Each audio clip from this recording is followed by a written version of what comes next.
Les malheurs de Sophie par la comtesse de Ségur. Chapitre 4. Les petits poissons. Sophie était étourdie. Elle faisait souvent, sans y penser, de mauvaises choses. Voici ce qui lui arriva un jour. Sa maman avait des petits poissons pas plus longs qu'une épingle et pas plus gros qu'un tuyau de plume de pigeon. Madame de Réan aimait beaucoup ces petits poissons, qui vivaient dans une cuvette pleine d'eau au fond de laquelle il y avait du sable pour qu'ils puissent s'y enfoncer et s'y cacher. Tous les matins, Madame de Réan portait du pain à ces petits poissons. Sophie s'amusait à les regarder pendant qu'ils se jetaient sur les miettes de pain et qu'ils se disputaient pour les avoir. Un jour, son papa lui donna un joli petit couteau en écaille. Sophie, enchantée de son couteau, s'en servait pour couper son pain, ses pommes, des biscuits, des fleurs, etc. Un matin, Sophie jouait. Sa bonne lui avait donné du pain qu'elle avait coupé en petits morceaux, des amandes qu'elle coupait en tranches et des feuilles de salade. Elle demanda à sa bonne de l'huile et du vinaigre pour faire la salade. « Non, répondit la bonne, je veux bien vous donner du sel, mais pas d'huile et de vinaigre, qui pourrait tacher votre robe. » Sophie prit le sel, en mit sur sa salade, et il lui en restait beaucoup. « Si j'avais quelque chose à saler, se dit-elle, je ne veux pas saler du pain, il me faudrait de la viande ou du poisson. Oh, la bonne idée! Je vais saler les petits poissons de maman. J'en couperai quelques-uns en tranches avec mon couteau, je salerai les autres tout entiers, que ce sera amusant! Quel joli plat cela fera! » Et voilà Sophie, qui ne réfléchit pas, que sa maman n'aura plus les jolis petits poissons qu'elle aime tant, que ces pauvres petits souffriront beaucoup d'être salés vivants ou d'être coupés en tranches. Sophie court dans le salon, où étaient les petits poissons. Elle s'approche de la cuvette, les pêche tous, les met dans une assiette de son ménage, retourne à sa petite table, prend quelques-uns de ces pauvres petits poissons et les étend sur un plat. Mais les poissons, qui ne se sentaient pas à l'aise hors de l'eau, remuaient et sautaient tant qu'ils pouvaient. Pour les faire tenir tranquilles, Sophie leur verse du sel sur le dos, puis sur la tête, sur la queue. En effet, ils restent immobiles. Les pauvres petits étaient morts. Quand son assiette fut pleine, elle en prit d'autres et se mit à les couper en tranches. Au premier coup de couteau, les malheureux poissons se tordaient en désespérés. Mais ils devenaient bientôt immobiles, parce qu'ils mouraient. Après le second poisson, Sophie s'aperçut qu'elle les tuait en les coupant en morceaux. Elle regarda avec inquiétude les poissons salés. Ne les voyant pas remuer, elle les examina attentivement et vit qu'ils étaient tous morts. Sophie devint rouge comme une cerise. « Que va dire maman ?» se dit-elle. « Que vais-je devenir, moi, pauvre malheureuse ? Comment faire pour cacher cela ?» Elle réfléchit un moment. Son visage s'éclaircit. Elle avait trouvé un moyen excellent pour que sa maman ne s'aperçût de rien. Elle ramassa bien vite tous les poissons salés et coupés, les remit dans une petite assiette, sortit doucement de la chambre et les reporta dans leur cuvette.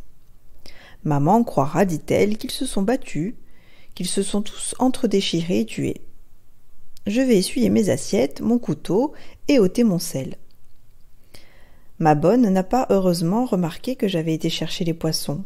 Elle est occupée de son ouvrage et ne pense pas à moi. Sophie rentra sans bruit dans sa chambre, se remit à sa petite table et continua de jouer avec son ménage. Au bout de quelque temps, elle se leva, prit un livre et se mit à regarder les images. Mais elle était inquiète. Elle ne faisait pas attention aux images. Elle croyait toujours entendre arriver sa maman.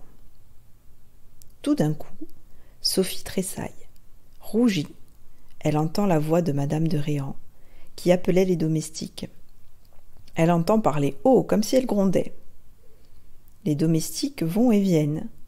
Sophie tremble que sa maman n'appelle sa bonne, ne l'appelle elle-même. Mais tout se calme, elle n'entend plus rien. La bonne, qui avait aussi entendu du bruit et qui était curieuse, quitte son ouvrage et sort. Elle rentre un quart d'heure après. Comme c'est heureux, dit-elle à Sophie, que nous ayons été toutes deux dans notre chambre sans en sortir. Figurez-vous que votre maman vient d'aller voir ces poissons. Elle les a trouvés tous morts, les uns entiers, les autres coupés en morceaux. Elle a fait venir tous les domestiques pour leur demander quel était le méchant qui avait fait mourir ces pauvres petites bêtes. Personne n'a pu ou n'a voulu rien dire. Je viens de la rencontrer. Elle m'a demandé si vous aviez été dans le salon. J'ai heureusement pu lui répondre que vous n'aviez pas à bouger d'ici et que vous étiez amusé à faire la dînette dans votre petit ménage. C'est singulier, dit-elle. J'aurais parié que c'est Sophie qui a fait ce beau coup. Oh, madame, lui ai-je répondu, Sophie n'est pas capable d'avoir fait une chose si méchante. Tant mieux, dit votre maman, car je l'aurais sévèrement punie. C'est heureux pour elle que vous ne l'ayez pas quittée et que vous m'assuriez qu'elle ne peut avoir fait mourir mes pauvres poissons.